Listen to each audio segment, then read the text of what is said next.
Hello, welcome back to Phoenix Wright Trials and Tribulations. I can't think. Excuse me, Mr. Edgeworth? I'm not really sure what to say. Iris, we only got 20 minutes. There are two things which I need to ask you before we reconvene. Alright, I'll help you any way I can. First, about that night. You really didn't go to the inner temple, correct? The last witness claims to have met and talked with you in the training hall. Either you or Sister Bikini is lying. Mr. Edgeworth, it is just as I said yesterday. Until the incident occurred, I was in my own room in Hazakura Temple. Very well. The second thing, then.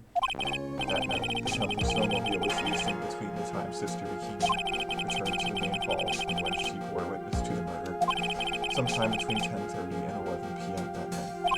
Were you the one who used the snowmobile? There's only one key for the snowmobile. The only person who could have used it was me. So it was you. But why? What made you go out to Dusky Bridge? I'm sorry, Mr. Edgeworth.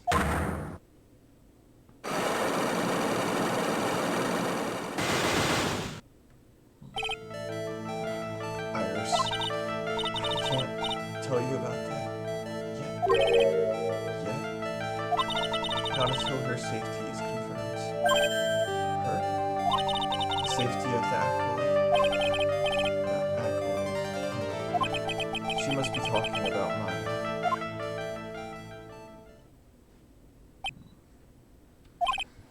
Iris, look me in the eye and tell me the truth.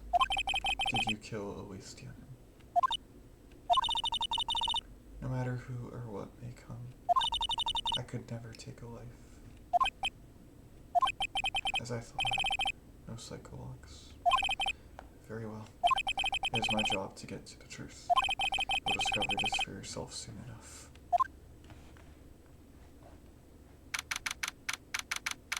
I just can't figure some of these things out. This is very hard.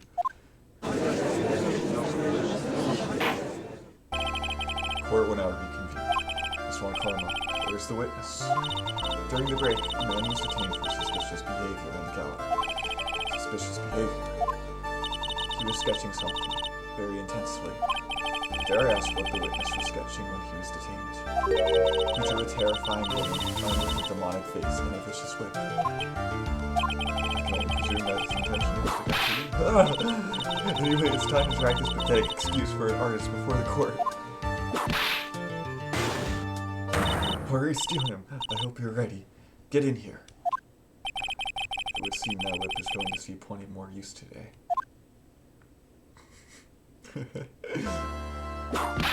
Ouch! Your sketch is in contempt of this court. Hey, I was just artistically earning. Ouch! You tried to run away from the bailiff who was trying to hand you your subpoena, correct? But look, I'm nothing but a fledgling artist training out in the mountains. I'm only down here in the city because I ran out of green. Well, to use a technical term for the color viridian. Oh. Where? This isn't an art store, now is it? I know. I graduated junior high, okay? Look, art is all about working in the fields, isn't it? Working in the fields. I presume you wanted to say field work. But that's it. Thanks, buddy. It's kind of sad that I was able to understand his manual train wreck of a sentence. I just happened to stop in here and found a wonderful new model. So see, I got nothing to do with this trial, at all. I expect all of your faces to be red when you realize this mistake. Bright red. Or, to use the technical term, crimson lake. Ouch. Ouch. Ouch. Ouch. Stop your pathetic blabbing and testify like a man. Refrain from whipping me, Miss Von Karma. Cross-whipping is as bad as cross-checking. Witness, that was all your fault. Testify, now. This is too much for me.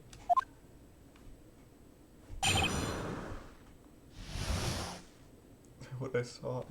It's too much for you too. I was at that lodge out in the mountains looking up at the stars that night. I walked through the bridge a number of times, but I didn't see a snowmobile. I didn't see anyone at the bridge that night either. The girl I was waiting for didn't show up. My teacher died on me. I'm all alone. Aren't I edgy?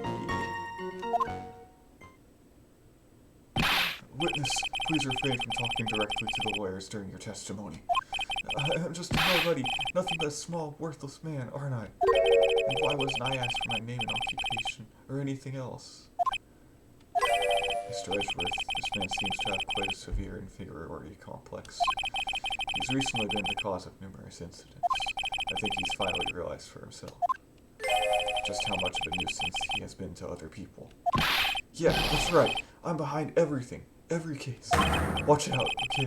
Just touching me will make you eternally unhappy. He was the first defendant ever. Well then, let us proceed with the cross-examination. No touching. Thank you. We can delve into other details at a later time.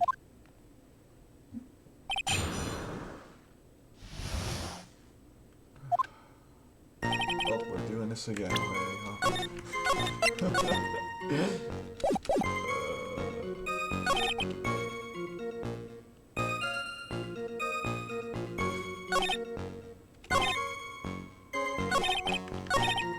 Hold it! Number of times. How many? Maybe 5 times? I went once every 20 minutes. Which means you spent almost 2 hours at Heavenly Hall that night. You bet. You're gonna love this about waiting with your heart in your hands. Well, if you say. It was this man's intention to summon the defendant to the small shack, using this blackmail letter. Blackmail? No, that was simply a product of overflowing love. You huffy puffy, loosey goosey excuse for a whimpering, whining wuss of a witness. So, what did you see? I hope you're saying you saw something. Huffy puffy, loosey goosey excuse for a whimpering, whining wuss of a witness. Oh, well, you see. Being called those names doesn't seem to bother him at all.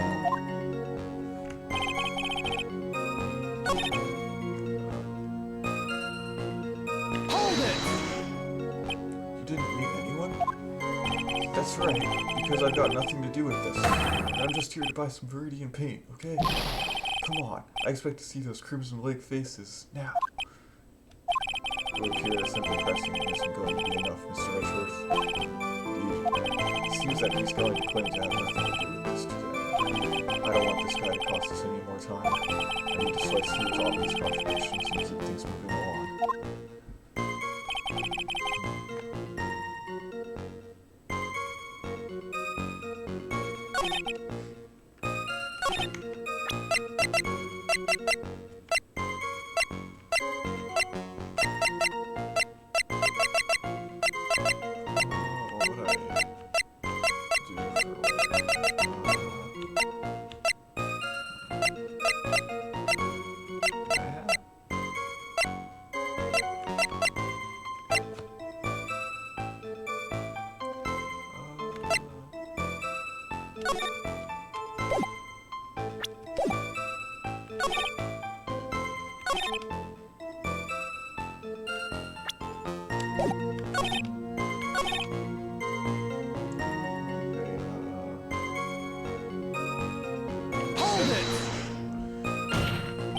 Where?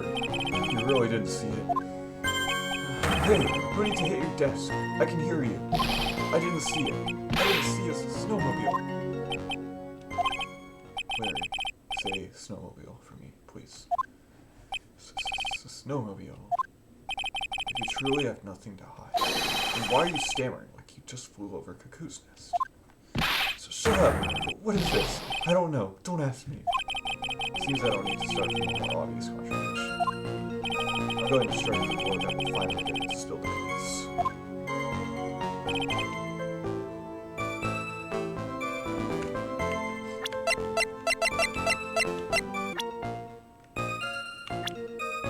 We met him. I forgot. Larry Bliss. I can understand why you might want to throw your old life away. You're pretty pathetic, and you cause all sorts of trouble. I'm sorry, but having realized just how much of a nuisance you have been, that could be considered a step in the right direction. Eddie, are you trying to console me? It certainly doesn't sound that way to me. However, I cannot forgive you for simply turning away from the incidents you create. You're totally pinning this on me. Now then, let us talk about the night of the murder. purchased a bikini after seeing the murder take place, asked Phoenix Wright to report it. Thus, he headed for the public phone by the bridge. There, he happened across a certain nefarious individual. You, Larry Butts. That's right, me in the flesh. Listen carefully, witness. It doesn't matter if you change your name. So long as you remain pretty pathetic, you will continue to cause these incidents. That reality will not change. But what do you want me to do then? Larry, what you need to change is your inner self. But for now, what you saw that night, testifying truthfully about this one issue, is all I need from you. Edgy, I think I've finally woken up. Well, I guess I could still be sleeping. But anyway, I'll do it. I'll testify. Well, I'm not sure this will go especially well. I'll ask again then, witness. What did you see on the night of the murder? Okay, I'm gonna start over. Totally forgot, man. Oh, I'm such an idiot. Hold it!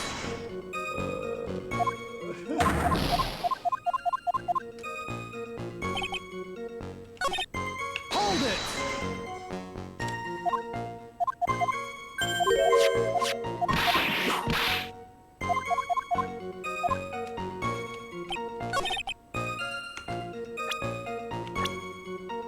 Objection! That's crazy.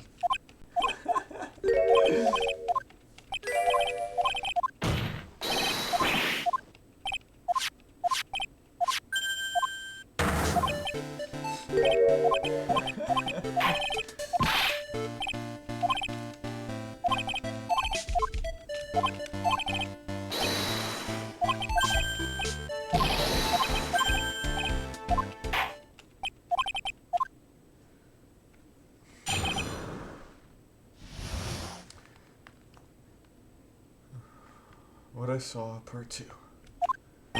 I went to the shack at around 9, so it would have been about 10:30 p.m.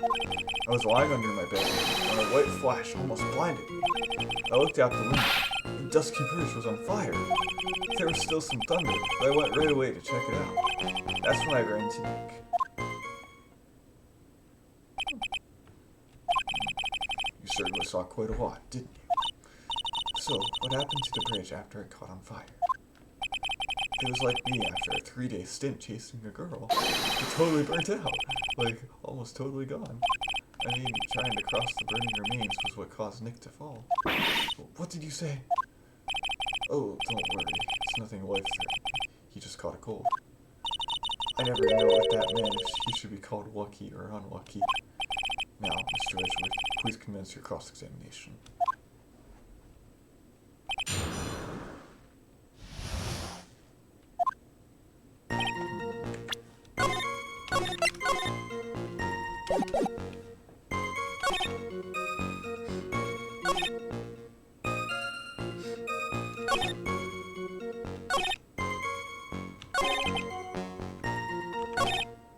Hold it! Seeing that, what did you do? What do you think? I was burning up as well, from the fire in my heart. That's why you went to take a look at the bridge? Well, to be honest, it was freezing cold, so at first I thought, forget it, I'm not leaving my colors. But it had pretty much stopped snowing, so I don't know, I changed my mind. I'm not sure I care for the forget it attitude you had at first, witness. Hold it! You said right away. Well, exactly how long after the strike was that? The lightning fell, and then the bridge caught on fire. Maybe around 5 minutes. I mean, I suddenly thought, oh, go check this out. How far is the small shack you were in from the bridge? Hold on. Well, it had pretty much stopped snowing. I guess about a 5-minute walk. And how did Dusky Bridge look when you got there? Like I had recovered a piece of my childhood. I mean, not even the bonfire because during school camping trips can compare. Well, should I press you for a little more? Alright, now, why did you call me? Why did you go to the bridge? Why did you go to the bridge? Say suddenly thought to check out the bridge. Does this mean that you initially had no intention of doing so? Well, yeah, I guess it does. It was really cold. I didn't really want to go out there. If that's the case, why did you change your mind? I would like to hear your reason. In which case, please give testimony to that effect, witness. My reasoning? Okay. Reasoning, is it? I thought I'd never get another chance to see something so big burning. Oh. Hold it! So you decided to go and see what was happening? That's right. We're talking about a massive suspension bridge burning to high heaven. That's not something you see every day. A real like, really special. You can really trust a witness who is unable to pronounce spectacle. Life seems to love hitting this poor witness below the belt. Well, my motto is to hit life back as hard as I can. I'll give you a few hits too, if you like, with my whip. You told me about the burning bridge yesterday. There's still something that doesn't quite fit. It looks like, despite his change of heart, Larry still isn't telling us the whole truth.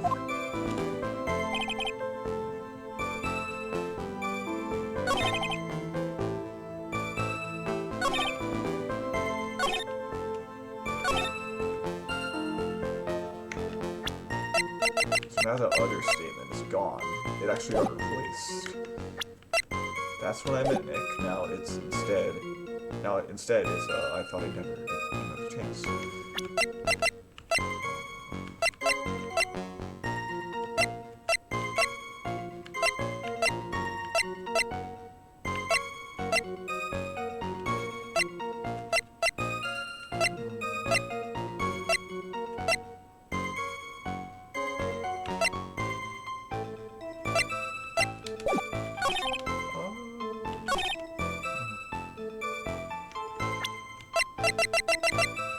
I guess you would be able to see that from there.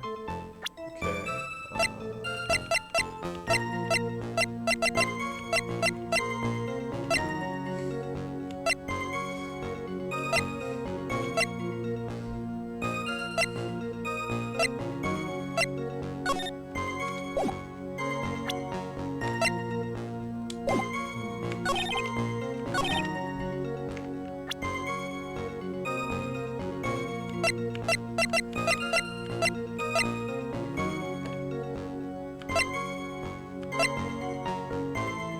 I don't know.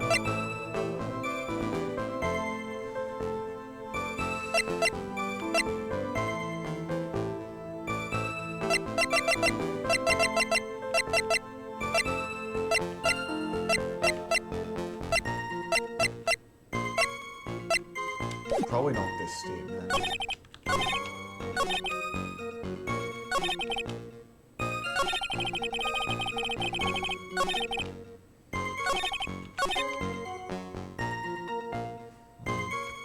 Hold it! What did you do out there in the cold for an hour and a half? Well, if you really must know, I was busy being excited, I guess. Excited? Dare I even ask? I set the meeting time as 10 o'clock p.m., right? But I couldn't wait, and I thought she might come earlier too. Well, it appears she didn't come at all, no. Because they never arranged to meet in the first place, did they? Shut up! Don't go picking my fond memories apart. Anyway, I was getting a little worried. I thought maybe Iris had lost her way. So every 20 minutes or so, I went out to the bridge. But I didn't see anything particularly suspicious. I didn't have anything else to do, so I went back to the shack to wait.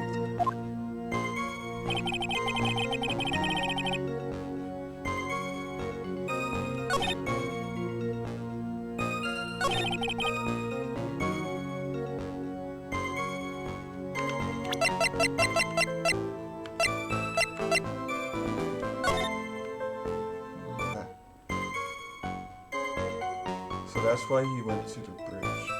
How about why didn't you call anyone? Larry, let me ask you one thing. What is it, Edgy? What's with the serious face? Why didn't you call anyone? Huh? What do you mean? Normally, when faced with a towering inferno, I would try to kill someone.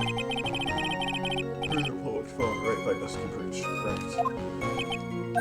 Well, of course I thought of doing that. So then, let's hear why you didn't. Huh? Yeah, okay. Reason. My reason. It isn't that I didn't try to tell you. I just didn't have time to, okay? I arrived at the bridge, and Nick showed up less than a minute later. Hold it! You couldn't have arrived at the bridge at the same time as Wright. Yeah, I thought I'd better tell someone about this. But then Nick came up yelling about murder. It totally made me forget about the bridge. The fire was pretty much out by then anyway. What's this feeling? I suddenly have a terrible case of unease. It was after contacting the police that Phoenix Wright fell from the bridge, correct? Yeah, that's pretty much it, more or less. You told me about the burning bridge. Yes, now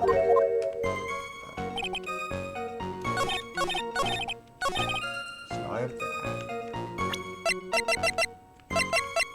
What do you made on that? Okay. Whether it is. Objection! Your existence being a contradiction, I'm not sure if you can grasp this or not. What the hey, Edgy? You make me sound like some sort of alien. But your testimony is conclusively contradictory. The problem here is time. You've never been the best timekeeper, you know. 3 minutes after Billy leaves on foot, you follow him on your bicycle. How long does it take for you to catch up with him? Terrible at those. This is much more simple. You saw the lightning strike Dusky Bridge, and immediately went to see what had happened. Is this correct? Yeah. Well, I wasted about 5 minutes first, but more or less. I have the weather data from the night of the murder here. According to this, the lightning fell at 10:45 p.m. You say it takes less than 5 minutes from the shack to Dusty Bridge. Dusty Bridge? You probably got there right around 11 p.m. Now I'm calling it Dusty Bridge. that all sounds about right, I guess. And then Nick showed up and did his falling act. That is impossible. What do you mean? 11 p.m. is when the murder occurred in Hazakura Temple. Thus, Wright was still there, in the courtyard. There's no way that Larry could have encountered him at Dusky Bridge at that time. Excuse me, I have an objection. You? Edgy, how many times do I have to say this? I'm not Larry. I'm a student. It has not been proven that the murder occurred at 11 p.m. The sister only said around 11. In which case, it could have been earlier than that. What's your footing there, Miss Francisco Von Karma? The slope ahead is slippery. For there's still no way that Wright could have been at Dusky Bridge at 11 p.m. And why not? It is clearly written here in the weather data report. It took around 30 minutes for the bridge to burn. Therefore, the bridge must have been burning until at least 11:15 p.m. Which means, what exactly? Wright did not see the bridge while it was being consumed by the flames that night. In fact, he did not arrive on the scene. After the flames had died down, Larry, you arrived at the bridge at 11 p.m., but Wright did not make it there until at least 11:15. I suggest you stop hiding things and just tell us the whole truth. Now, what happened during these missing 15 minutes? I feel like I just got brutally woken up by a toilet splashback. I guess I was still sleeping after all. Order! So there was a missing 15 minutes prior to meeting Phoenix Wright. I hardly see that as much of a problem. Yeah, not much of a problem at all. Really? The bridge is burning before your eyes, and there's a phone right next to it. Why then did you not report the accident? Yes, witness, why didn't you? Were you there simply to watch the bridge burn? And therein lies the problem. For even after the bridge had burnt out, he was still there. Staring into space, this witness didn't even attempt to fulfill his civic duty. That's what it sounds like. But this is Larry we were talking about, and even he is incapable of being so stupid. Which means there has to be a reason for his inaction. Edgy. I think it's about time I got serious with you, dude. as I thought. You've been playing with us all this time. Listen, I'm going to tell you everything. Are you sure you want to hear it all? Yes. I may really say it this time. Everything. Then say it. Very well. I have a terribly bad feeling about this. However, let's have the witness finally give us the whole truth. Now, for this 15-minute gap, what were you doing, witness? The missing 15 minutes. I'm an artist. What do you think I was doing? Sketching in front of the bridge. I was whipped up into a frenzy of art. Shock and awe that I was feeling. I transferred it all directly onto the page. Before I realized it, the flames had gone out, and then he came running up. I suppose artists can be strange folk. That's right. I'm willing to sacrifice everything in order to draw the perfect sketch, including the truth from the sound of it. Mr. Edgeworth, has this removed the last of your doubts? Not at all, Your Honor. One very large doubt still remains. And what would that be? This is a surprisingly believable story, especially considering the source. So why did you think you needed to hide it from us until now? I intend to drag the reason out of him. You'll regret this, Edgy.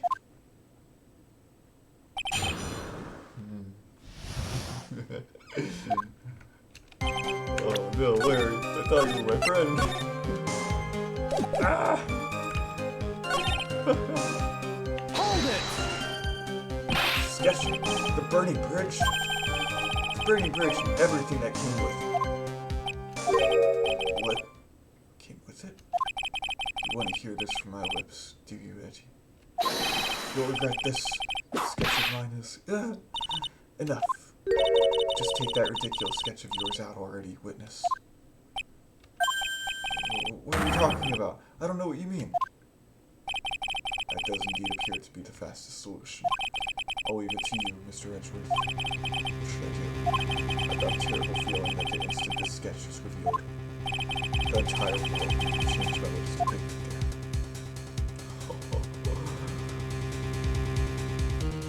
I want to look at the sketch. Larry, I wonder if you could show us your sketch, please. Well, even I couldn't have imagined it turned out like this. Imagined what? That Larry's filmings would take place here, today, like this. Ouch! Show it, now! Okay, but steel yourselves. This is the world of worries.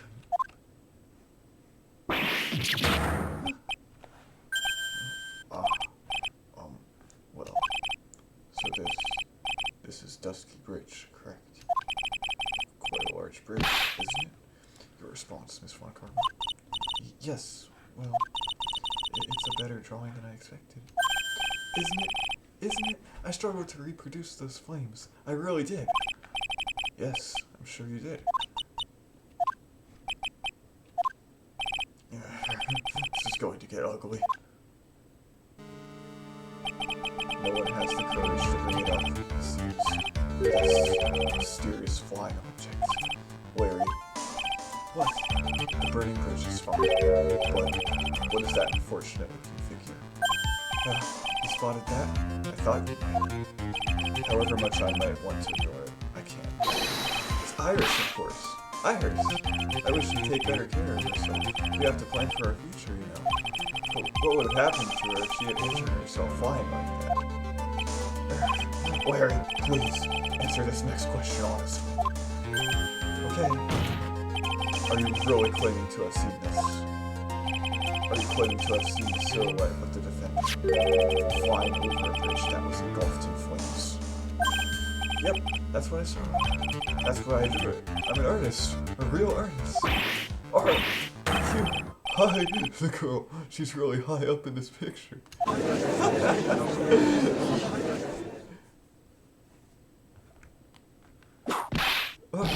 What was that for? This is all a bad dream. I was hitting you on the cheek to test that theory. Please whip your own cheek from now on if you wish to test your wild theories. Anyway, No court of law will ever acknowledge that people can fly.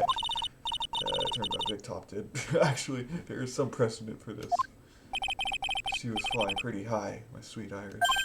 She was about 30 feet above the bridge, at least. It was really something to see. This has to be some kind of mistake. Mr. Edgeworth, please bring the witness back down to earth. What? Me? This witness is your friend, is he not? Accessory to foolishness, Miles Edgeworth. Let us get back to the cross-examination, of force if necessary. Mr. Edgeworth, I expect you to expose the obvious contradiction here. Yes, Your Honor. Looks like I've got another reason to remember this moron. Well, what do you think about my PhDs? Get that thing away from me. Now, hurry up and cross-examine him.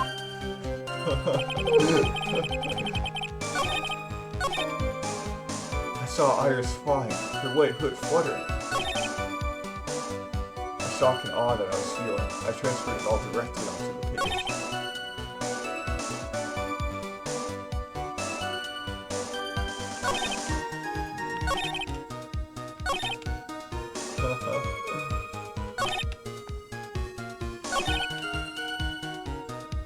Hold it!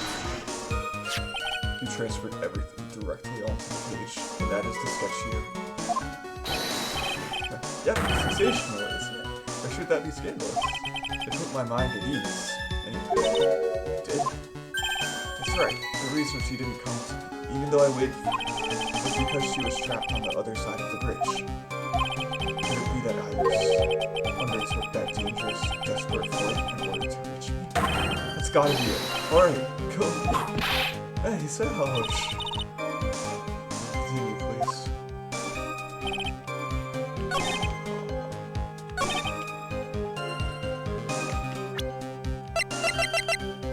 That's so crazy.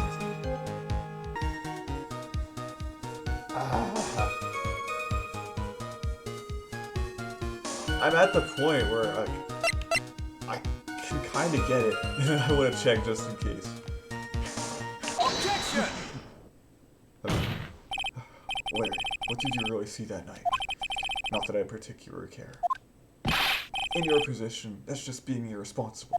I drew exactly what I saw. I'll give you a whole $1 that it's the truth. If that is truly the case, then there is one thing that we can say for certain. What might that be? That the person who flew over the bridge could not have been the defendant, Iris. What? What do you mean? I don't understand. A foolhardy folly of a foolish statement by an equally foolish, foolhardy fool. How exactly can you make this claim? Tell us, Larry. According to this picture, the individual who you say you saw was really correct. Of course she was. That rundown shack is quite away from the bridge. The hood is what told me that this floating angel was my eye. Yes. Larry, the hood is my darling Iris, and Iris is my darling hood. Seems there are bigger fools in this world than the one at the defense's bench. Larry, there's something you need to be made aware of.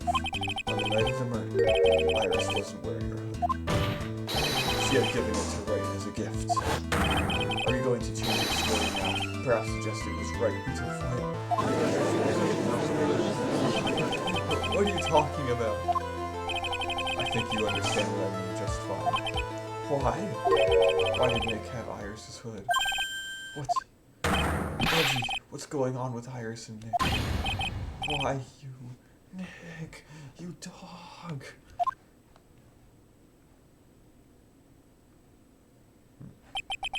I do believe that this unbelievably mysterious sketch is destined to disappear, discredited and discarded straight into the garbage.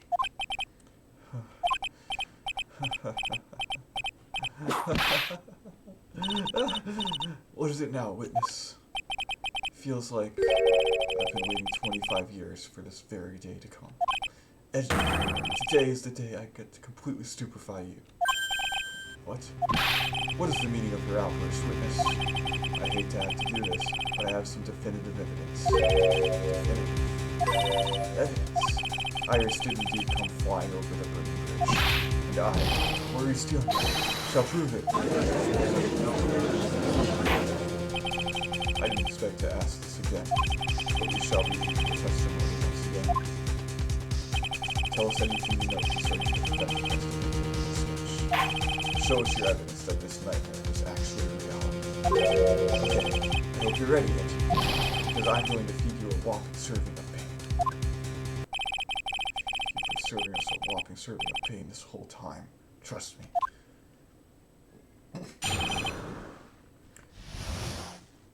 Proof that Iris flew.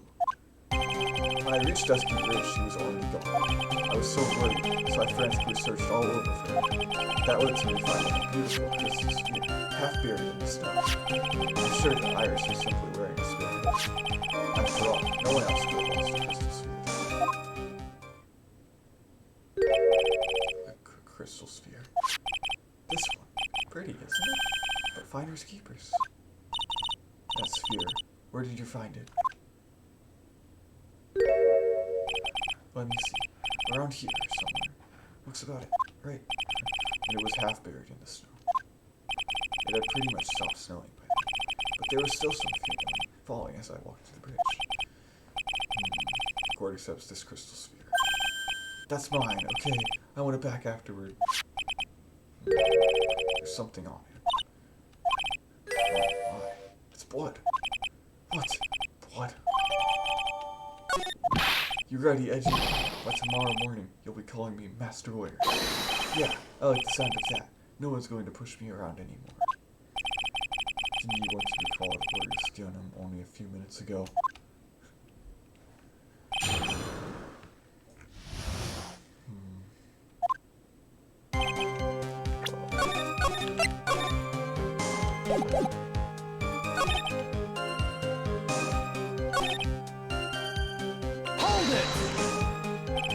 Half buried. It was sitting in the snow with a little gap on top of it. It was very hard to spot, actually. I mean, it was dark out too. I'm impressed. You'd have gone to find it. No matter what you may think when you look at me, I'm a pro, a genius security guard. I use the pen light I borrowed from my company to help in my search. And it sparkled really brightly, as if it was saying, "Here I am." It doesn't look very much like the crystal sphere on Iris's hood. Need I remind you that she was not wearing a hood that night?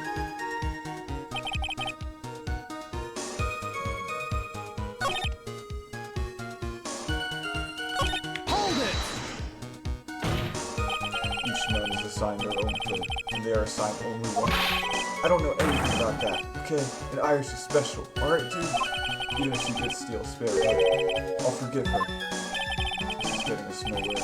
Our destination for the day, it seems. However, this crystal sphere was found in the location, that is a fact. If it didn't come from a hood, where could it have come from? That is the question I need to answer.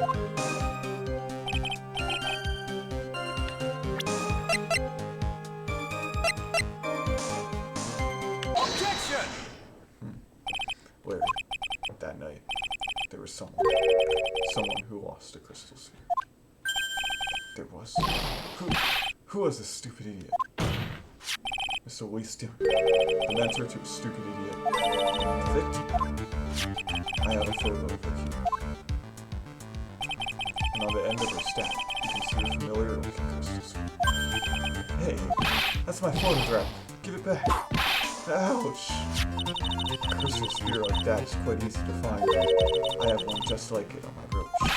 They look nothing alike. In any case, please take a look at this. This is the victim's staff, found at the scene of the crime. Ah, the crystal sphere. It's gone. What?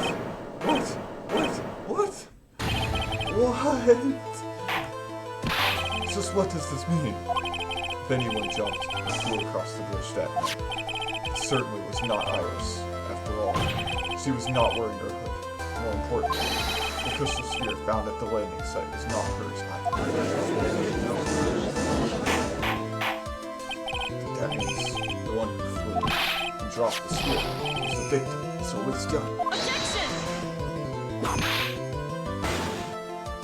A fool alongside another fool on a fool's errand to reach a foolish conclusion.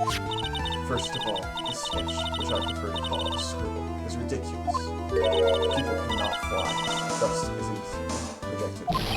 You can't do that. I saw it with my own two eyes. It was crystal sphere. This is nothing more than a red hair. Honestly believe that.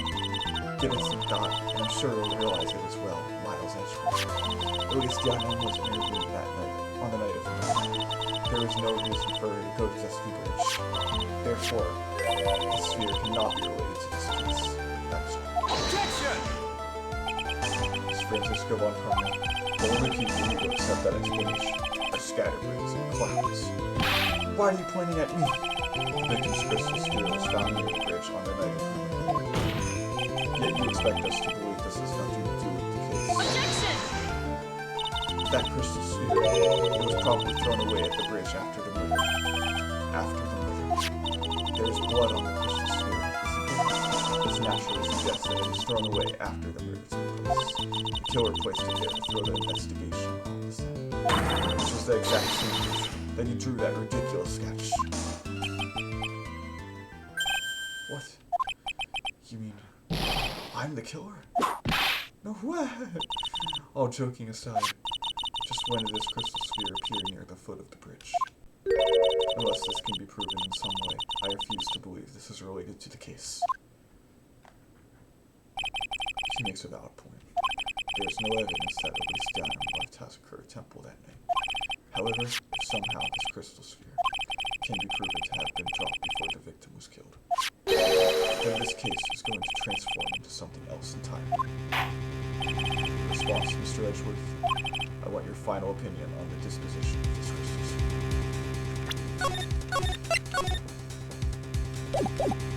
Okay, it is not related to the case, and this witness who we call will have been nothing more than a monumental waste of time. Prepare yourself for some very appropriate punishment, Miles Edgeworth.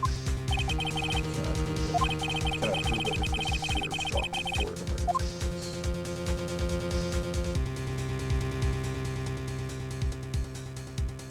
Yes, I can. Can I prove it? That isn't the issue.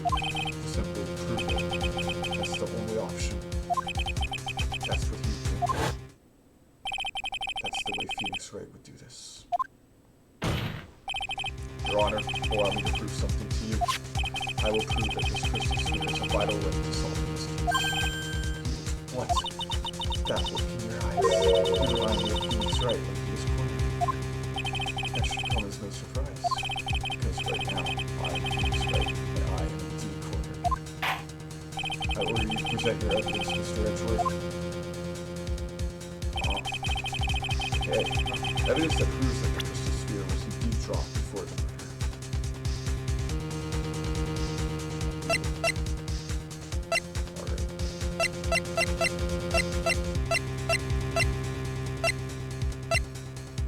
Shows the picture.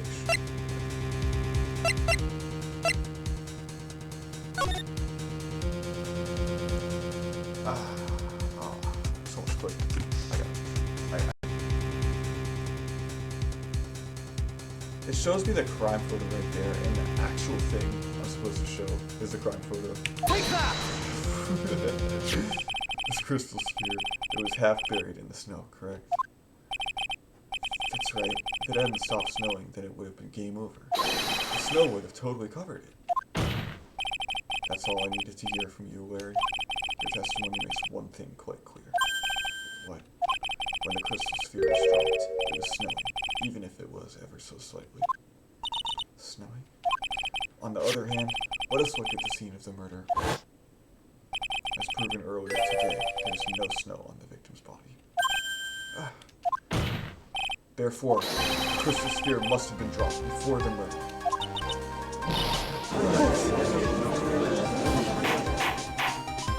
Order, order, order.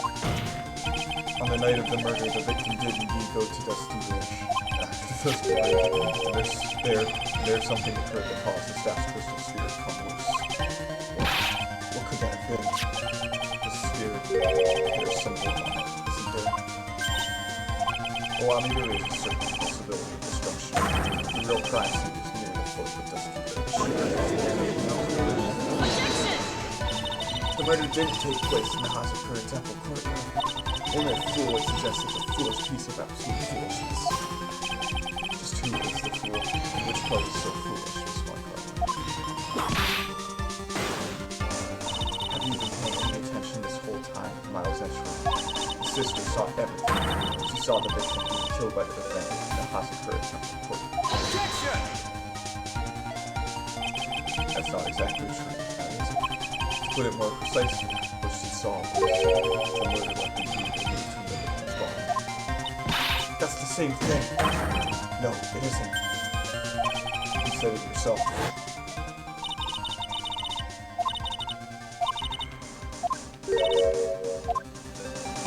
If that statement is the truth, then Dusky Bridge could very easily be the scene of the murder.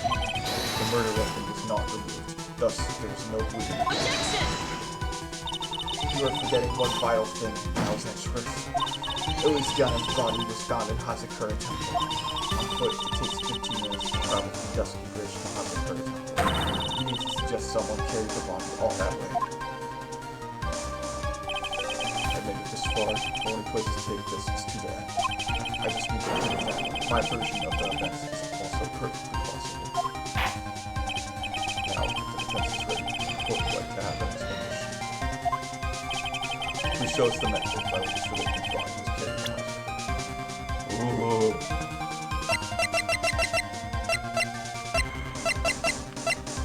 Snowmobile. Take that! Yeah. On that snowy note, there's one way that a body could have been moved. The snowmobile.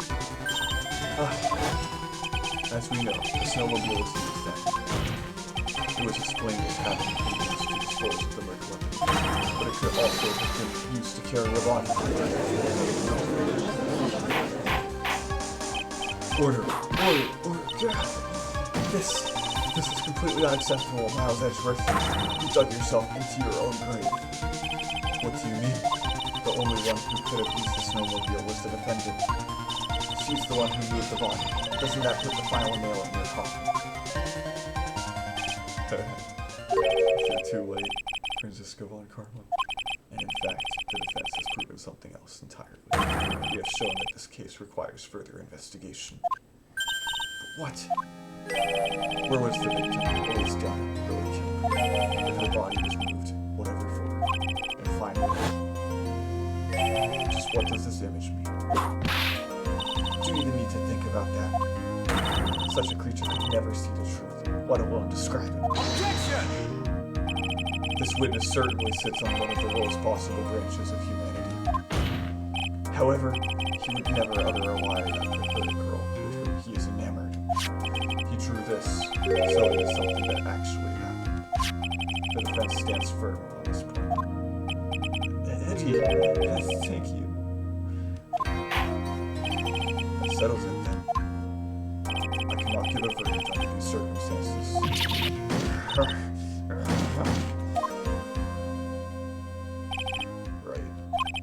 I seem to have fulfilled my part in this. It's just as I thought.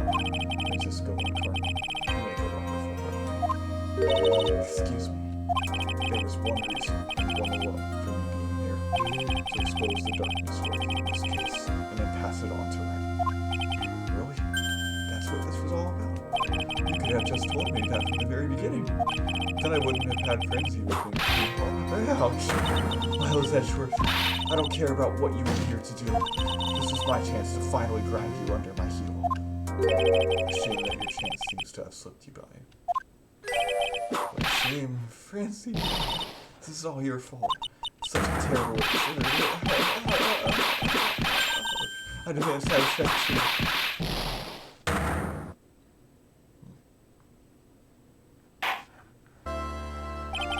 I cannot believe that the witness's testimony relates to an actual event. However, there has to be some sort of answer for the questions it raises. Have his words here today been the truth or lies? Next time we gather in this courtroom, those are the matters that shall be addressed. I'm counting on thorough investigations by both the defense and the prosecution. And with this, the rest is up to you. The court is now adjourned.